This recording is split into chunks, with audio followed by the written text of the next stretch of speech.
In Spider-Man Far From Home, the sequel to Spider-Man Homecoming, Tom Holland plays Peter Parker, who goes on a European vacation with a lot of his school buddies, including MJ, Ned, Flash, and a bunch of other kids. They're like his gang of Scoobies. And, in the process, he gets roped in, enlisted, so to speak, sort of kind of, by Nick Fury to help take down some elemental beings who are menacing Europe. And along the way, mysterious hero Mysterio, played by Jake Gyllenhaal, comes to assist. That's the basic setup. And of course, as things go along, there's a lot of twists and surprises, and things are not all as they seem. But in the process, Spider-Man gets more hero experience under his belt.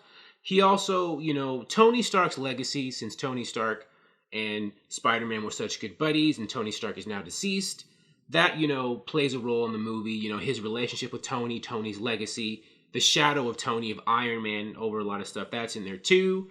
And also his Aunt May, played by Marissa Tomei, appears, as does Happy Hogan, played by Jon Favreau. There's a lot of people in this movie who are part of Peter's life who play roles.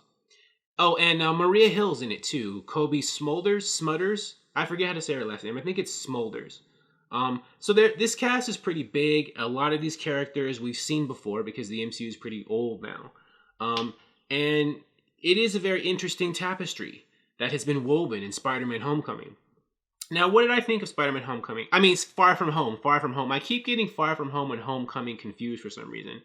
I don't think other people do that for some reason, just me. So whenever I say Spider-Man Homecoming, if I slip up, I mean Spider-Man Far From Home. I thought it was a good movie. The thing is, at first, I thought the movie was pretty, basic and simple.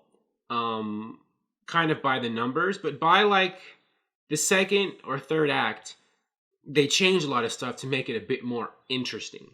And it became a better movie by the end to me. At first, I thought this was just going to be a very simple, basic, like I said, paint by the number superhero movie. Because at first, it was there would be a gag here, a gag there. Peter would go somewhere, but there was nothing really new or interesting. I thought it was going to be simple. But, I underestimated the movie because by the time, there was a big reveal or whatever, and the later action scenes, the movie did become a deeper, more interesting superhero movie. And what I liked is it shows, there are a lot of characters in this movie, but of course Peter's the main character.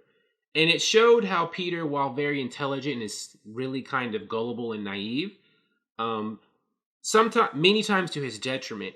And sometimes they made him so gullible that I was kind of like, come on, dude. Tony Stark, for example, left him some technological tool, a really awesome tool. And earlier in the movie, Peter is so hapless. He can't get it together and is getting in these weird situations because he can't control the tool. And I was thinking that doesn't have to do with gullibility or naivete necessarily, but sometimes they made him a bit too dopey, I think. And I would think anyone, even the most naive, even the most goody two-shoes dopey kid, would have been able, I think, to handle some of these situations better than I felt Peter was handling it. But it was a movie, so, you have to have a suspension of disbelief. But I felt that sometimes they were making Spider-Man even a bit too much of a dope, especially in earlier parts of the movie. But his gullibility, as I mentioned, that does play a factor in things that get him into trouble later in the movie, unrelated to what I was just talking about. But I did like how this movie was at least, it fleshed out, his character already was fleshed out, but it deepened, and it was just more character growth and evolution for Spider-Man. Jake Gyllenhaal as Mysterio. He's an awesome character. I don't want to give anything away. If I talk too much about him, I'll go into spoiler territories. His performance was fine. I didn't think that he brought anything different to Mysterio, like the way Jack Nicholson brought to Joker or Heath Ledger brought to Joker. His performance was solid, but, I don't think that people are going to be doing Mysterio impressions, years from now. He was basically just like Jake Gyllenhaal as Mysterio, but right? He didn't really add too many, I felt, acting quirks or anything to make Mysterio stand out. That said, it was a decent performance, and I felt that Mysterio was well written. I don't read the Spider-Man comics, so I don't know how Mysterio is in the comics. So I don't know if this version of Mysterio was accurate or faithful to the spirit of that character. But, I did think that Mysterio, especially later in the movie, he has a big role to play, and the character becomes a lot bigger and deeper than he was in the earlier parts of the movie. And, Spider-Man's relationship with a lot of his friends changes, especially MJ. He has a crush on her, and as things go along, they become closer, and, their relationship, their dynamic becomes deeper than it was before, played by Zendaya. She does a good job. Zendaya's a good actress. I mean, I've seen Zendaya interviews and stuff. She seems like a very different person than she does as MJ. She plays like nerdy, smart mouth MJ. That's a combination of character traits that she exhibits in this character really well. I haven't seen Zendaya in anything except except Marvel movies. She does a really great job. So that makes me think highly of her as an actress. I'm sure her other performances and other things she does is great. So all in all, and Spider-Man Homecoming, Far From Home does have some pretty big twists and turns that change things for Spider-Man and the MCU going forward.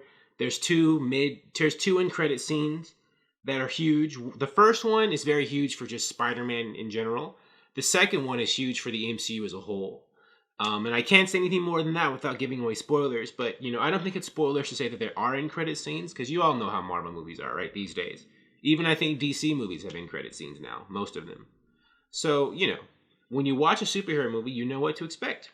But anyways, I think Spider-Man Far From Home is a good movie.